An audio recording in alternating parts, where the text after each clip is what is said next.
Assalamualaikum warahmatullahi wabarakatuh. Selamat siang semuanya. Di sini kelompok kami akan membahas tentang virtualisasi lanjutan Microsoft Hyper-V, Java VM, dan Linux vServer. Next.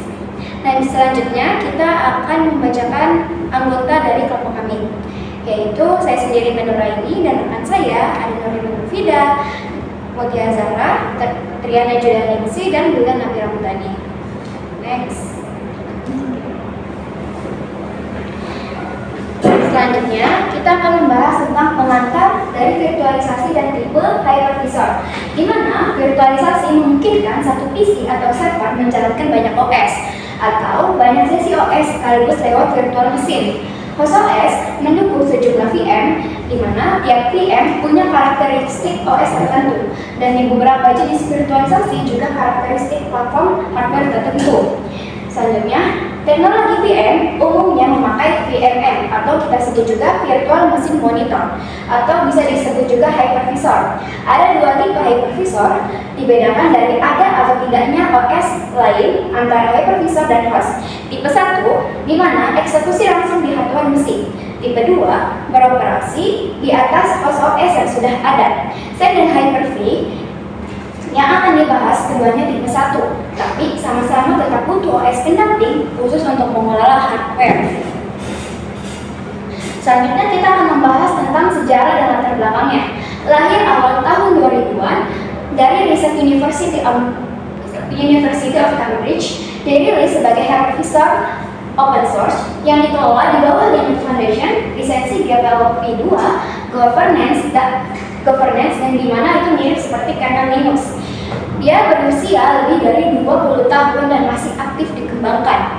Adapun perkembangan terbarunya, di mana ada Zen 4.21 yang dikembangkan pada November tahun 2025, di mana di sini performa X86 itu lebih baik melalui optimasi memori dan cache serta keamanan perangkat ARM ditingkatkan. Ada juga dukungan awal untuk RISC-V ditambahkan serta pembaruan kebutuhan toolchain di seluruh arsitektur. Di sini saya didukung oleh berbagai perusahaan besar di bidang teknologi dan otomotif seperti AMD, ARM, AWS, IPAM, Vates, Sensefor, Ford, Honda, dan Renesas Linux Foundation.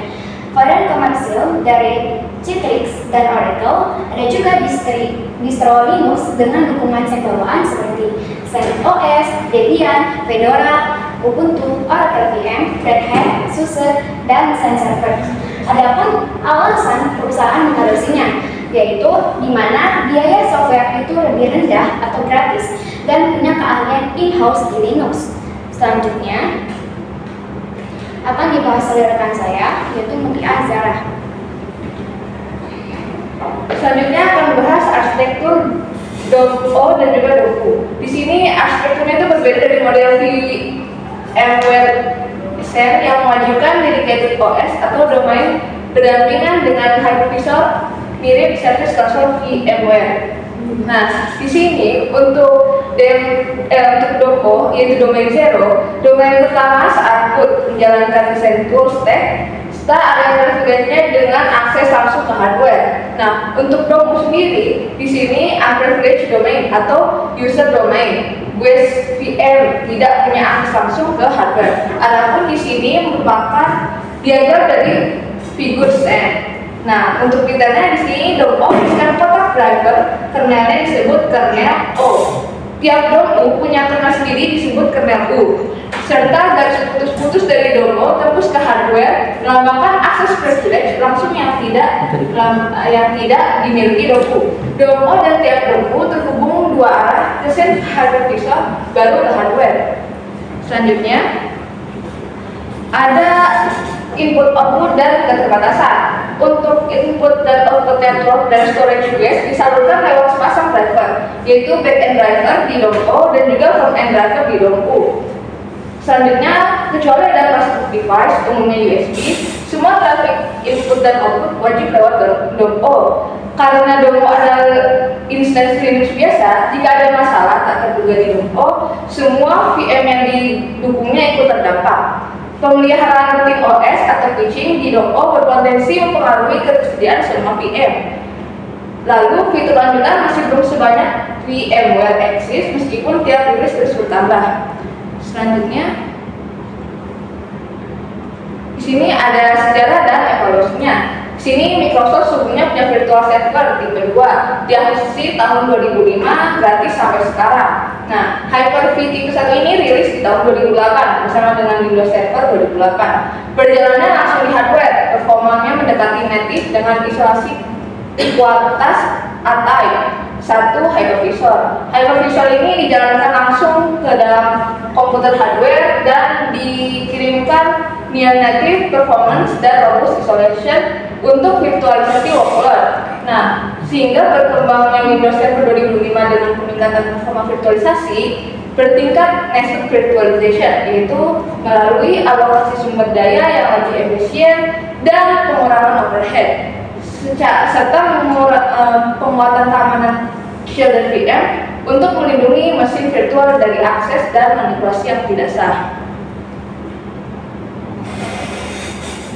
Selanjutnya, yang terakhir yaitu ada IC Data Center, yaitu di sini hub VM Windows Server tak terbatas.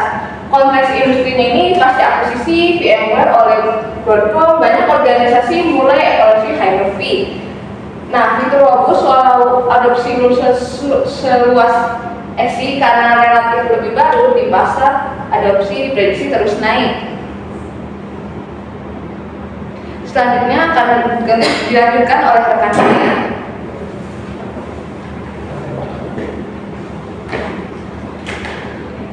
Baik, di sini Hyper-V arsitektur parent and child partition.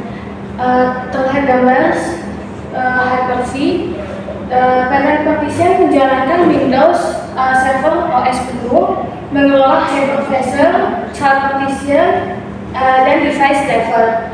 Kemudian child partition ini guest VM,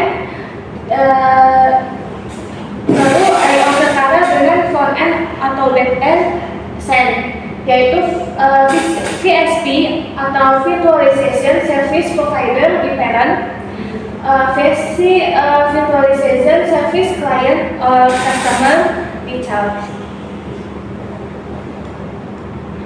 Kemudian arsitektur parent and child partition, tambahannya dari diagram figur 14.11, yaitu parent partition juga mempunyai VME dan VM workers, di mana komponen manajemen dan administrasi VM karena komunikasi antar partition disebut VM bus. Lalu garis putus-putus dari parent partition langsung ke hardware, kemudian akses privilege langsung persis seperti demo desain. Kemudian tantangan ketersediaan sama seperti SAN, kebutuhan OS penuh di parent, resource contention karena copy extract Windows, satu jalur I/O. Dan di sini terdapat perbandingan antara SAN dengan Hyper-V. Bisa dilihat dari aspek asal, SAN ini open source, sedangkan Hyper-V Microsoft. Selalu dalam aspek rilis pertama, SAN ini awal 2000-an, sedangkan Hyper-V 2008. Aspek domain admin itu SAN .0 atau kernel 0, Hyper-V parent partition. Kemudian aspek level I/O, SAN backend front end atau sebaliknya. Kemudian sedangkan Hyper-V itu VSP dengan VSC atau sebaliknya. Kemudian dalam aspek kanal komunikasi, SAN langsung lewat hypervisor, sedangkan Hyper-V VM bus.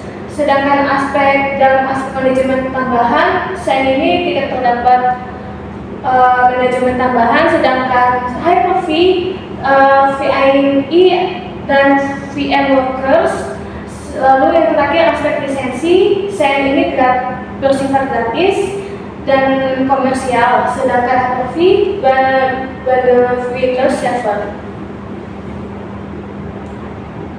Kemudian dilanjutkan oleh rekan saya dan Nabil Kamdani. Oke, untuk konsep dasarnya, JVM memiliki istilah virtual machine, tetapi implementasi dari tujuan yang berbeda di SAN atau hypervisor sendiri. Untuk hypervisor mendukung satu atau lebih VM pada satu host. Setiap VM adalah workload sendiri dengan OS atau PT sendiri dengan akses ke perangkat hardware untuk compute atau storage dan I/O sendiri. JVM menyediakan runtime space agar kode Java dan jalan di OS atau hardware apapun tanpa perlu mengubah kode. Kesamaannya, kedua mengajar platform independen lewat abstraksi. Menurut spesifikasi resmi JVM tidak bergantung pada teknologi implementasi, perangkat keras maupun sistem operasi tertentu. JVM juga tidak mengenal bahasa pemrograman secara langsung, melainkan hanya memahami dan mengakses file dalam format method class. Nah, untuk yang kedua ada arsitektur JVM Abstract Composite Machine. 5 komponen utama. Pertama ada instruction set, yaitu set instruksi yang bisa dieksekusi JVM. Ada PC, program counter, register. Posisi instruksi yang sedang bereksekusi, ada stack, variabel, dan hasil komputasi. Untuk heap, data runtime termasuk garbage collection. Method area, kode program berinstan kepemilikan antara thread. PC registrasi dan state ke private provider head dan method area ke semua thread. Lalu ada inisialisasi dan eksekusi kode. Saat JVM instalisasi, lingkungan runtime mulai berjalan. Struktur memori dialokasikan dan diisi dengan metode secara variabel yang diperlukan. Kemudian program mulai dieksekusi. JVM mendukung multi-threading. Setiap thread memiliki registrasi dan stack sendiri, tetapi tidak berbagi head dan metode area. Kode Java dieksekusi dengan menerjemahkan bytecode Java menjadi instruksi yang dapat dijalankan oleh mesin. Sebelum dieksekusi, kode akan diverifikasi. Jika kode valid dan sesuai standar JVM, dieksekusi dilanjutkan. Jika tidak valid, kode selanjutnya dari JVM tidak harus selalu diimplementasi sebagai interpreter. JVM dapat diimplementasi dengan menerjemahkan instruksinya ke instruksi prosesor atau CPU menggunakan microbyte atau bahkan langsung diimplementasikan pada perangkat keras atau silikon. Spesifikasi JVM tidak membatasi cara implementasinya. Kemampuan ini menjadi dasar slogan Java Write Once, Write Anywhere. Karena program Java dapat dijalankan pada berbagai faktor yang memiliki JVM yang sesuai. Selanjutnya akan dilanjutkan oleh rekan saya lebih. Ya, kemudian di sini ada konsep dan mekanisme isolasi. Pendekatan OS level virtualization kernel Linux based bukan hypervisor. 3 mekanisme isolasi tiap virtual server itu yang pertama ada isolasi alamat IP tiap virtual server pakai IP terpisah dan distinct. Traffic masuk untuk satu virtual server tidak bisa diakses virtual server lain. Kemudian ada isolasi capabilities atau root, privilege root, user di partisi, baca file, trace proses milik user lain. Tiap virtual server hanya dapat subtask terbatas. Kemudian ada resource limit di server, bisa membatasi resource seperti jumlah virtual memory yang boleh dipakai sebuah proses. Kemudian ada konteksi story tambahan, yaitu proyek dimulai Juli 2021 oleh Jacques Gelinas. Kepemimpinan diambil Herbert Paul sejak November 2023. Jacques Gelinas create the server project in November, Future of Development. Kemudian di sini ada arsitekturnya. Arsitektur umum, shared virtualized US image, satu root file system dan satu library atau kernel service dipakai bersama. Tidak mengelompokkan software, hosting platform, shared US image, plus privilege host VM yang memonitor dan mengelola VM lain, dan virtual platform, tempat VM dibuat sudut pandang aplikasi di tiap VM.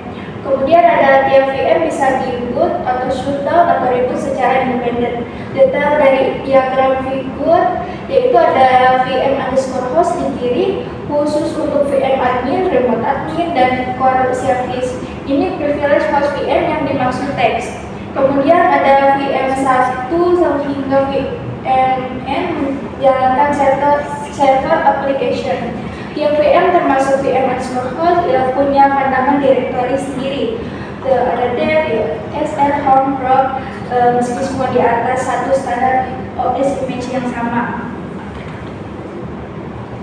Kemudian di sini ada proses scheduling token bucket filter. vServer mengontrol jatah waktu prosesor tiap VM dengan melapisi TBF di atas scheduler Linux standar. Tujuannya untuk menentukan berapa banyak waktu eksekusi prosesor yang dialokasikan ke tiap VM.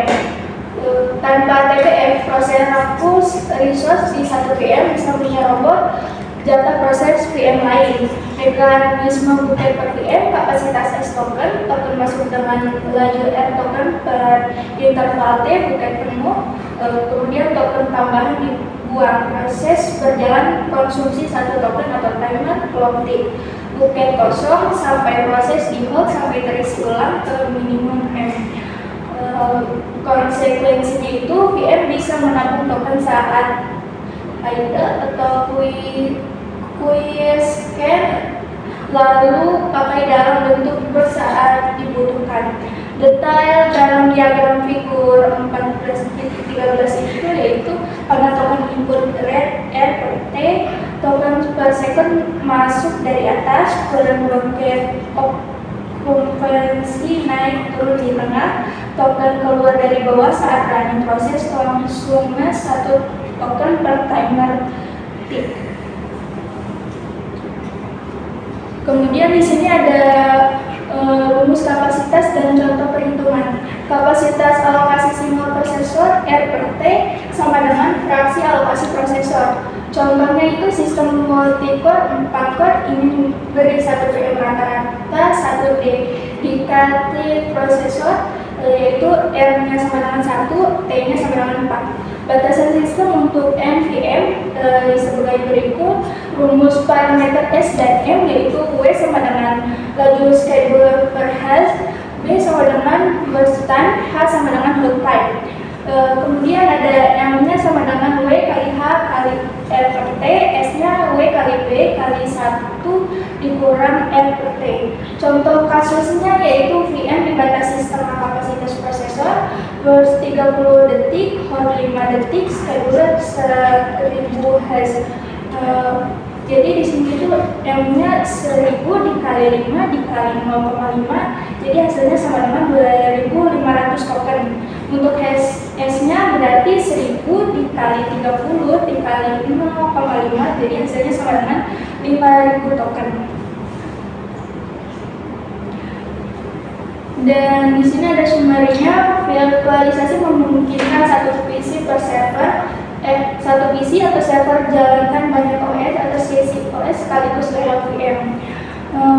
VMM atau hypervisor tipe 1 langsung di hardware versus tipe 2 di atas host OS. Sen dan Hyper-V tipe 1 sama-sama butuh domain administratif privilege dedicated ketersediaan di kedua arsitektur. Di VM pendekatan beda total runtime portable untuk kode Java, bukan host virtual, tidak terikat hardware atau OS tertentu. Kemudian Linux vServer yaitu virtualisasi level OS, satu kernel dan satu standar OS image dipakai bersama, diatur lewat isolasi, IP capabilities, resource limit, dan dijadwalkan dengan token bucket filter. Kemudian ada relevansinya masih terasa hingga saat ini karena konsep isolasi pada level sistem operasi yang diperkenalkan vServer menjadi cikal bakal teknologi namespace dan C groups di Linux yang kemudian menjadi fondasi kontainer modern seperti Docker dan Kubernetes. Pendekatan virtualisasi tingkat sistem operasi ini juga memiliki overhead yang lebih rendah dibandingkan virtualisasi penuh karena aplikasi dapat menggunakan layanan sistem operasi secara langsung tanpa memerlukan emulasi. Sekian presentasi dari kami. Mohon maaf bila ada kesalahan. Wassalamualaikum warahmatullahi wabarakatuh.